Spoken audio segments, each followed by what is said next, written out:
Bonjour à tous, nous sommes mardi 12 novembre 2024. Vous écoutez à vous l'antenne, émission qui vous parvient du lundi au mercredi à partir de 10h. Dans cette émission, vous nous appelez, vous donnez votre point de vue sur le sujet d'actualité au menu. Le gouvernement Bahouri a entamé lundi une retraite à Kindia. C'est dans le but, dit-on, de redynamiser la cohésion au sein de l'équipe gouvernementale. Cette retraite crée également un espace d'échange interactif permettant d'évaluer les actions entreprises et de réajuster les stratégies en fonction de l'objectif principal, promouvoir une gouvernance efficace, transparente et innocente au service du développement.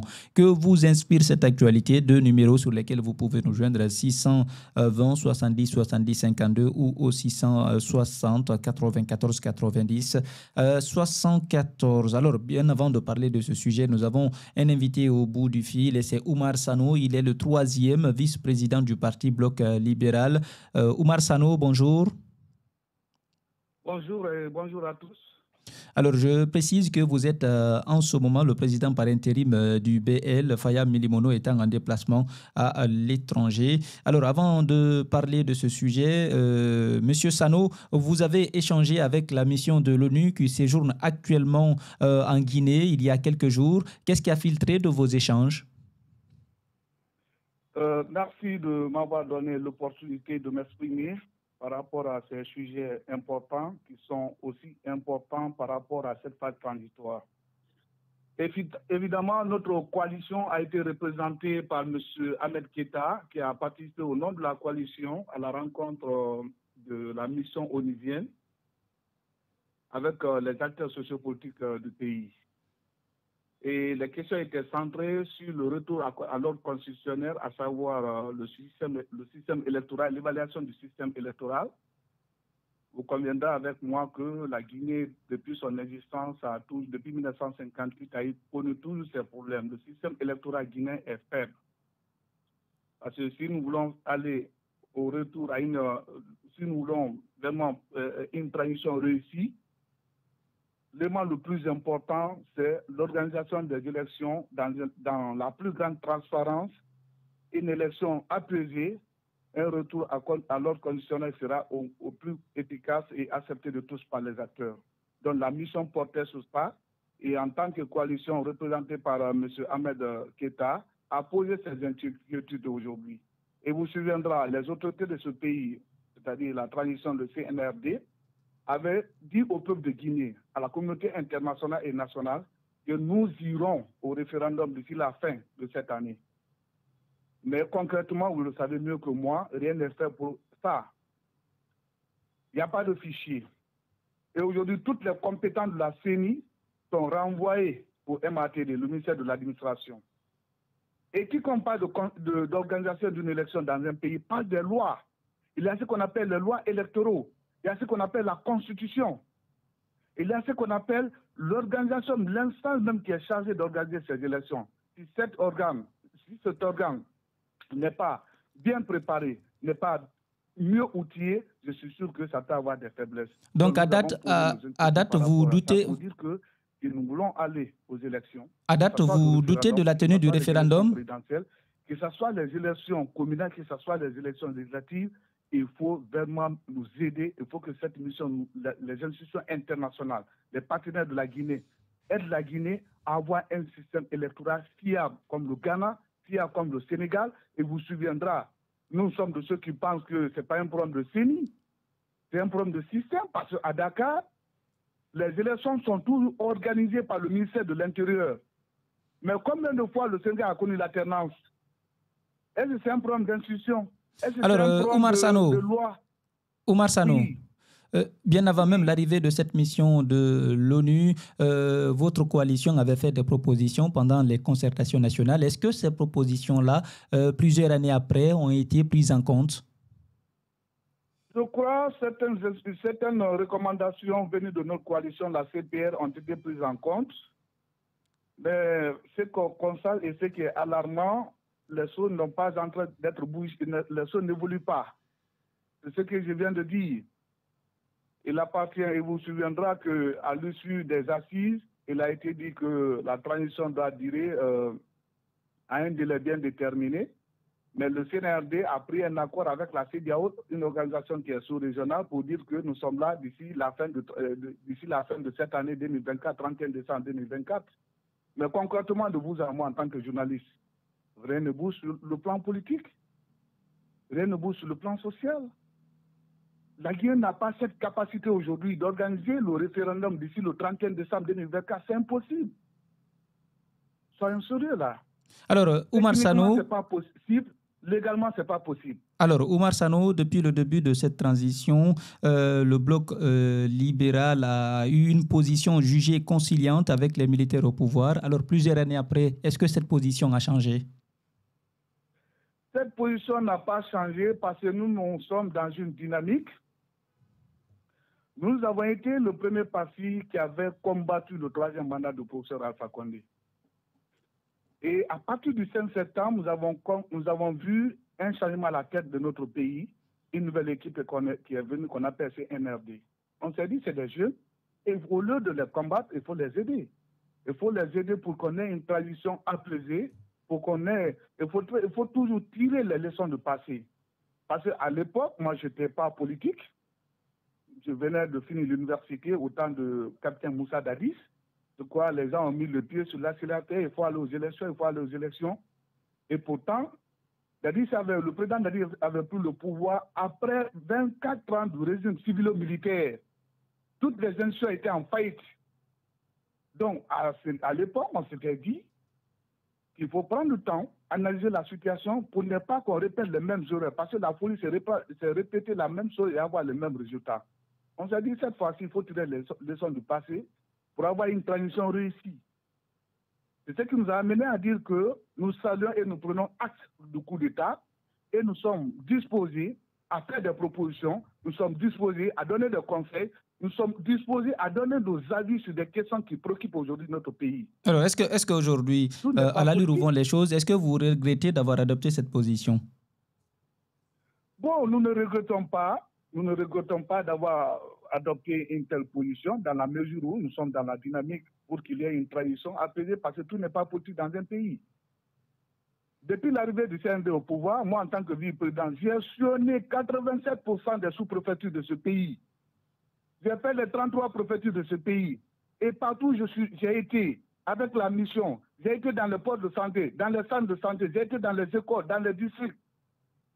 Il faut voir l'état des écoles aujourd'hui à l'intérieur du pays. Il faut voir l'état des hôpitaux à l'intérieur du pays. Moi, je quittais hier à Conakry. Le parcours qu'on faisait 2 heures, j'ai fait 4 heures pour arriver à Conakry. Imaginez aujourd'hui, Mahmou Farana.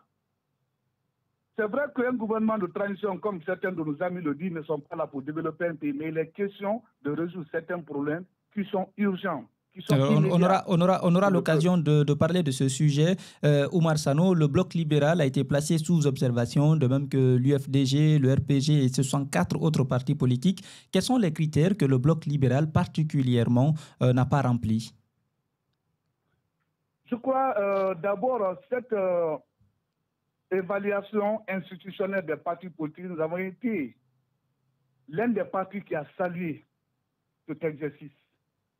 Mais il y a eu beaucoup de manquements et il y a eu un manque de coordination. L'approche n'a pas été meilleure. Nous avons été fait un courrier qu'il y a une mission du MATD sur la direction tutelle des partis politiques qui viendra pour l'évaluation de notre parti politique. C'est moi qui ai été prendre le courrier. Dans le courrier, il a dit qu'il y a une mission qui vient. Cette mission vient pour faire quoi? Quelle est la méthodologie du travail? Qu'est-ce qu'ils attendent des partis politiques? C'était juste un courrier. Après, on nous a envoyé un TDR de la mission. Nous avons reçu la mission, c'était le 25 mois 2024, dirigée par la directrice Zéba Kamara. Elle est venue, elle a demandé des dossiers, nous avons présenté des dossiers. L'évaluation a été faite. Là où il y a un manque de coordination, ils ont envoyé des missionnaires à l'intérieur du pays. Les missionnaires ont été à l'intérieur du pays, mais c'est nous qui savons où sont nos militants, qui sont nos militants, où ils sont. Dans le certificat de rapport, le premier, parce qu'il y a eu un atelier de synthèse qui a été organisé à l'hôtel Rivera, en face du palais, ils ont présenté le rapport provisoire. Dans ce rapport provisoire, ils ont dit que le BEL est représenté sur 26 préfectures, dans 26 préfectures sur 33. Sur la question, j'ai dit à la dame, vous avez envoyé des missionnaires pour plus de 2 semaines et comme vous le savez, il y a un problème d'électricité à l'intérieur du pays. Moi, je faisais le suivi. D'abord, moi qui suis le responsable des structures du parti, je n'ai pas le répertoire des gens que vous avez envoyés à l'intérieur du pays. Et les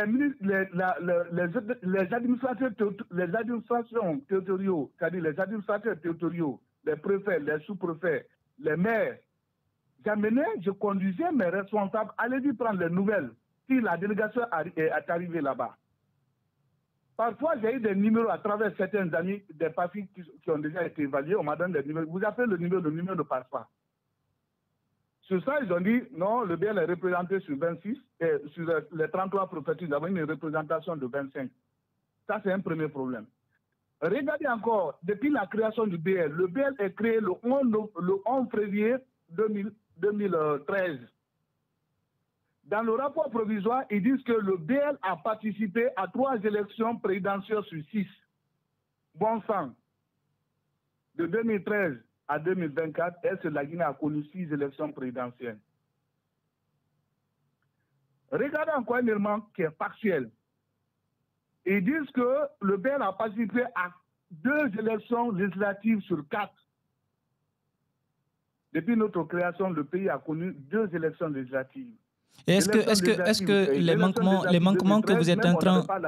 Oumar Sanogo, est-ce que les manquements que vous êtes en train d'évoquer actuellement, vous les avez remontés au MATD? Très bien. Après l'évaluation, la mission d'évaluation, une commission a été mise en place au MATD. Nous avons rencontré la commission. Nous avons présenté les dossiers. J'ai dit, madame, nous avons envoyé les dossiers ici. Voici votre décharge. Ils étaient d'accord avec nous que certains dossiers, il y avait eu des erreurs sur le document, ça a été corrigé. Certes, il y a certains dossiers tels que le bilan financier, la trésorerie, le registre d'adhésion. D'abord, il y a eu une mauvaise communication. Parce qu'au départ, ils ont dit on veut un rapport de formation auprès des partis politiques. Après, dans le deuxième courrier, ils demandent un plan de formation. J'ai dit c'est différent. Deuxièmement, on va rencontrer la commission, on présente les dossiers. Et j'ai le certificat de cette rencontre. Ils ont corrigé certains dossiers là-bas. Ils disent oui, c'est vrai, on n'avait pas vu. Ils disent que le BN n'a jamais fait ce qu'on appelle, n'a jamais déposé le PV de son congrès. Je dis les PV de congrès sont toujours là et ça est dans le dossier. Donc on a trouvé certains dossiers. Donc pour nous, ça devait être automatiquement corrigé. Ce n'est que l'autre fois, la dernière fois qu'on a reçu un courrier, nous invitant à la présentation du rapport final de l'évaluation des partis politiques. J'ai représenté le parti. C'était dans la salle de conférence du ministère de l'Administration. On m'a donné le certificat.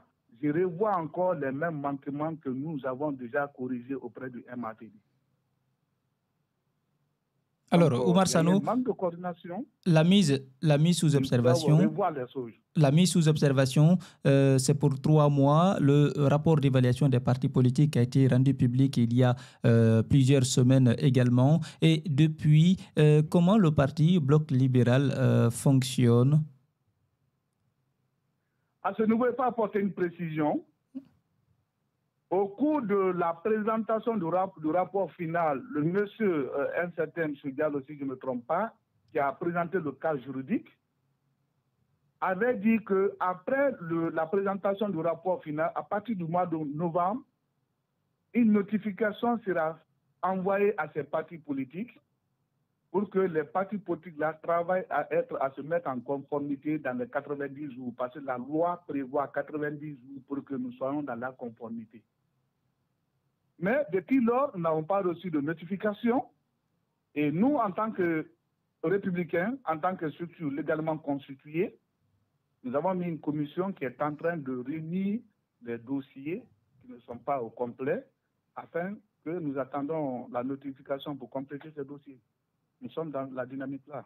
Alors, au RPG Arc-en-Ciel et à l'UFDG, on parle de la tenue d'un congrès. Il en est de même de nombreux partis politiques qui ont été placés sous observation. Est-ce que le BL aussi est concerné par cela? Je n'ai pas compris la question. Je disais qu'à l'UFDG et au RPG Arc-en-Ciel, on exige la tenue d'un congrès, de même que dans certains partis politiques qui ont été mis sous observation. Est-ce que le BL est concerné par cette décision? Nous ne sommes pas concernés dans cette décision et ce qu'il faut rappeler, chaque parti politique a son statut, a son règlement, chaque parti politique a sa façon de fonctionner.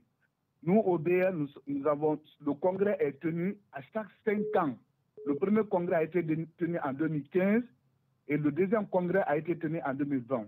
Et après le congrès, le PV a été signé et une copie a été déposée au ministère de l'Administration, dont j'ai encore le reçu d'enregistrement du dossier. Nous ne sommes pas concernés pour ça. Alors, l'actualité, c'est aussi cette retraite gouvernementale Kindia. Quelle analyse en faites-vous? Bon, sauf que nous sommes de ceux qui pensent que la Guinée ne se limite pas à Conakry. La Guinée, c'est Yomou, la Guinée, c'est Lola, la Guinée, c'est Sigiri, la Guinée, c'est Mamou. Parfois, centraliser tout à Conakry, ce n'est pas bien. Il est important que le gouvernement, parfois, se déplace, aller à l'intérieur, essayer de produire ce qu'on appelle des journées de réflexion approfondie sur les questions qui sont les priorités de notre pays. Parce qu'il est important aujourd'hui de revoir certains actes stratégiques de notre pays. C'est ce que je dis, la question de l'éducation, la question de la santé, le système social dans notre pays. Ça ne va pas, le volet social de la transition n'est pas bien géré. Il suffit de sortir aujourd'hui pour lire ça sur le front des Guinéens. Donc, je salue l'initiative. Ça peut être des jours de réflexion du gouvernement. Nous sommes de ceux qui ont dit que le premier ministre ou le premier gouvernement dont on a salué l'acte à l'époque, c'était le premier ministre Béa Diavoki, qui avait fait ce qu'on appelle une immersion à l'intérieur du pays. Dans toutes les 33 préfectures, nos structures nous ont remonté, qu'ils ont reçu la mission du gouvernement. Les ministres sont partis toucher du doigt à la réalité pour comprendre que la Guinée ne se limite pas aux 5 régions, aux 5 communes de Conakry. À leur retour, dans la présentation de cette mission, le Premier ministre a dit au peuple de Guinée, et dire l'État n'existe pas à l'intérieur du pays. Alors, Oumar Sano, nous sommes malheureusement pris par le temps. Il faut mettre à profit pour apporter vraiment la réflexion critique pour trouver solution à nos problèmes. Nous sommes malheureusement pris par le temps, Oumar Sano. Votre mot de la fin? Le mot de la fin, le Bloc libéral se porte bien. Notre président est en séjour de travail professionnel à l'étranger, en Australie. Et je profite même de l'occasion pour remercier tous les sympathisants et militants parce qu'actuellement, on a notre fédéral de Gekedou 2 qui a fait l'accident de moto. Il est évacué à Conakry ici. Et je salue ceux qui ont déjà fait la contribution. Et j'encourage encore ceux qui n'ont pas contribué pour que notre camarade retrouve sa santé. Parce que c'est dans l'exercice de la mission du parti qu'il a fait l'accident. C'est sur la moto du parti qu'il a fait l'accident. Prompt rétablissement au fédéral du BL Gekedou. Merci à vous, Oumar Sano. Je rappelle qu'il est le 3e vice-président du parti Bloc libéral, dont le président c'est Faya Milimono, qui est actuellement en déplacement à l'étranger, en Australie, notamment pour une mission professionnelle. Merci à vous, Oumar, d'avoir répondu à nos questions. Il est 10h passé de 20 minutes. Si c'est maintenant que vous venez de nous prendre en marche, vous êtes à l'écoute de votre émission À vous l'antenne, émission qui vous parvient du lundi au mercredi à partir de 10h. On va partir avec un internaute, Bolokada Touramon, qui nous appelle de Lambani. Bonjour, Bolokada. Oui, bonjour, mon cher ami. Comment ça va? Je me porte bien. Bienvenue dans cette émission. Nous vous écoutons, Bolokada. Je vous remercie très sincèrement de m'avoir donné la parole ce matin. Je salue l'ensemble des internautes qui nous suivent actuellement dans ces grands médias. Moi, je pense que vraiment cette retraite, vraiment, je n'arrive pas à comprendre parce que pour une première fois, on a fait une retraite, mais qu'est-ce que cette retraite a donné? Donc, moi, je pense que le mieux aujourd'hui, c'est quoi? C'est de faire, si on veut évaluer vraiment le gouvernement, il y a des services qui sont spécialisés, il y a des services vraiment qui sont compétents dans ce domaine d'évaluation. Si vous prenez comme ça la Cour des comptes. La Cour des comptes aujourd'hui peut évaluer tous les ministres, tous les comptes des ministres. Vraiment, est-ce que le budget qu'ils les ont alloués sont vraiment utilisés à bon escient? Est-ce que vraiment l'engagement, le cahier de charges qu'ils avaient pris au début vraiment de ce gouvernement ou au début de l'année, est-ce que vraiment ils arrivent vraiment à respecter ce cahier de charges? Aujourd'hui, il faut voir encore, même en 2023, l'inspection générale de l'État avait fait ici des rapports sur le gouvernement, comment vraiment les marchés publics ont été signés, comment vraiment les marchés publics sont en train d'être exécutés. On laisse tout ça là, on fait encore une retraite par rapport à quoi? Aujourd'hui, si vous prenez la sécurité, le domaine de la sécurité, ça ne va pas. Effectivement, on doit se poser la question pourquoi aujourd'hui les Guinéens ne sont pas en sécurité. Aujourd'hui, si vous prenez le marché est cher. On doit se poser la question pourquoi le marché est cher. Moi, je pense que c'est des choses qui ne sont pas du tout cachées. Mais Bolokada Touraman, sous un autre angle, cette retraite permet aussi aux membres du gouvernement, aux ministres notamment, de s'imprégner des réalités précaires des habitants du pays profond. Voilà, ces retraites aussi. Moi, je pense qu'ils connaissent tous, parce qu'ils connaissent tous la réalité de ce pays. C'est la réalité vraiment. Ils ne doivent même pas se poser la question, parce qu'aujourd'hui, il y a des Guinéens qui ne sont pas en sécurité, il y a des Guinéens qui ne mangent pas très bien, il y a des Guinéens qui ne vont pas à l'école aujourd'hui, il y a des Guinéens qui manquent de médicaments. Tout ça, là, aujourd'hui, c'est des réalités. C'est des réalités qui ne sont pas cassées de tous les Guinéens. Donc, moi, je pense qu'aujourd'hui, s'ils veulent savoir réellement ce qui se passe ou ce qui est en train de se passer en Guinée, c'est très simple. Demandez le citoyen lambda. Regardez d'abord, aujourd'hui, ils ont les moyens pour aller se soigner dans un autre pays. Ils ont les moyens aujourd'hui d'envoyer leurs enfants dans les écoles dignes de nom. C'est pour cela, d'ailleurs, moi, si j'étais à la place du général, tout ça là, personne, quand vous êtes ministre, aucun d'entre vous ne prendra ici ses enfants pour envoyer à l'étranger pour aller étudier. Personne ne sortira dans ce pays pour aller se faire soigner. Donc aussi, vous refusez de construire des hôpitaux, des écoles ici. Vraiment, tant pis pour nous tous, parce que vous êtes là pour travailler. Vous êtes là, vous devez travailler pour le pays, vous devez travailler pour le peuple. Donc, merci à vous, Bolokada Touraman, de nous avoir rappelé dans cette émission. Alors, Bolokada estime que la retraite gouvernementale à Kindia est contre-productive. Tous les ministres connaissent les réalités que vive la population guinéenne. Merci à vous, Bolokada Touraman. Vous êtes à l'écoute de votre émission À vous l'antenne, émission qui vous parvient du lundi au mercredi à partir de 10h. Vous connaissez le principe de l'émission. Vous nous appelez, vous donnez votre point de vue sur le sujet d'actualité au menu sans écart de langage. On va partir avec un autre internaute et c'est le modérateur qui nous appelle de Wanindara. Bonjour, le modérateur. Bonjour, M. Diallo. Bienvenue dans cette émission. Nous vous écoutons. Merci. La retraite est à part. Mais l'impact de la retraite, c'est ce à quoi la population a besoin. Il y a eu plusieurs retraites, même à l'avènement de l'actuel Premier ministre, c'est la deuxième retraite. Merci. Mais le résultat de ces retraites, j'aurais voulu, par exemple, dans mon domaine, je suis de l'habitat. Dans mon domaine, il faudrait qu'après la retraite, qu'on nous dise les arrêtés d'occupation que les citoyens demandent au ministère de l'Urbanisme et de l'Habitat devront être signés désormais. Les baux, un bail des baux que les populations ont demandé auprès de l'État pour obtenir des baux après une demande adressée à un ministre de tutelle pourront être signés. Ou les titres fonciers pourront être signés. Ça, c'est sous la tutelle de l'urbanisme. Ensuite, les infrastructures routières. Après la retraite, qu'on nous dise avec le programme gouvernemental que toutes les routes de la Guinée seront réhabilitées et goudronnées selon le programme de la refondation du général. Le ministre de l'Hydraulique, il va trouver la solution au problème de courant et celui de la SEG pourront trouver le problème de l'eau en Guinée, château d'eau de l'Afrique occidentale. À qui la faute?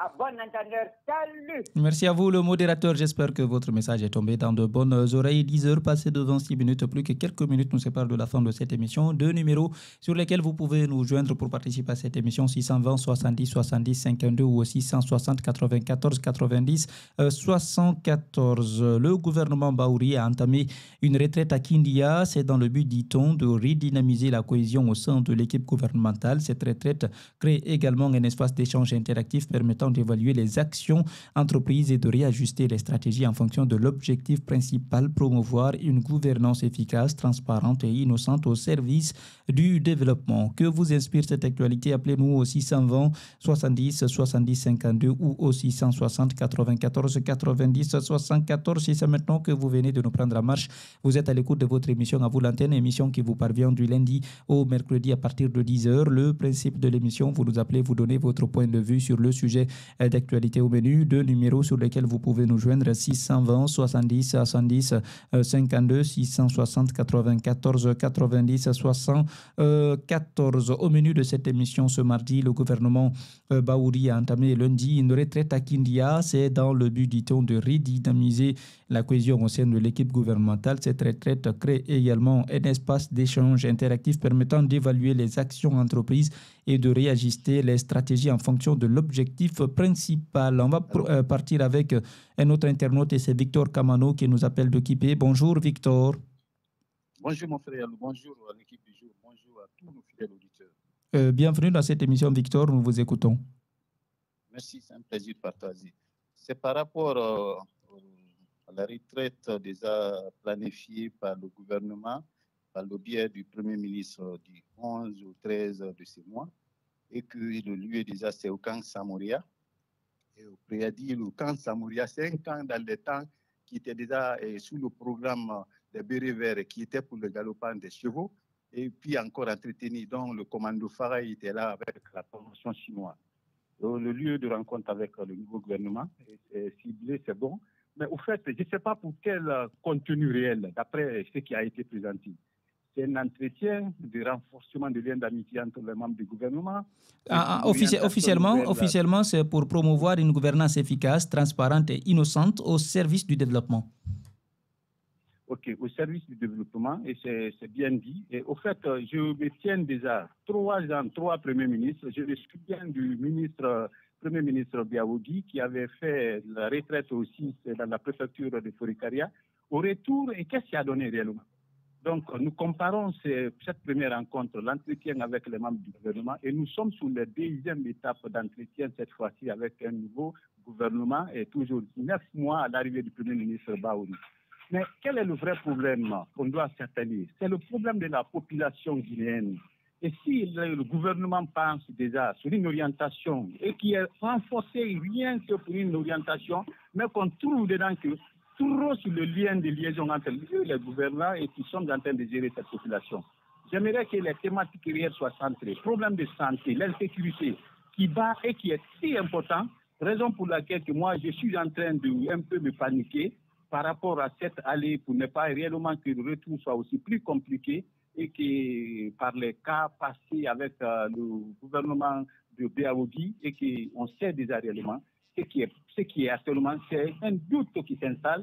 Il y a l'insécurité, il y a aujourd'hui le problème d'enlèvement. Au lieu de promouvoir le retour à l'ordre constitutionnel qui devient à la une, car nous sommes à l'approche de la fin des choses et jusqu'à présent, s'il faut se revoir pour renforcer, pour attirer ceux qui doivent gouverner en leur donnant une nouvelle piste pour présenter réellement et cette force pour accompagner déjà l'équipe de la transition, pas de côté positif, mais réellement des côtés un peu négatifs. D'accord. Merci à vous, Victor, de nous avoir appelé dans cette émission. Il estime que le gouvernement doit profiter de cette retraite pour évoquer les problèmes saillants de notre société comme l'insécurité ou alors la santé. Merci à vous, Victor. J'espère que votre message est tombé dans de bonnes oreilles.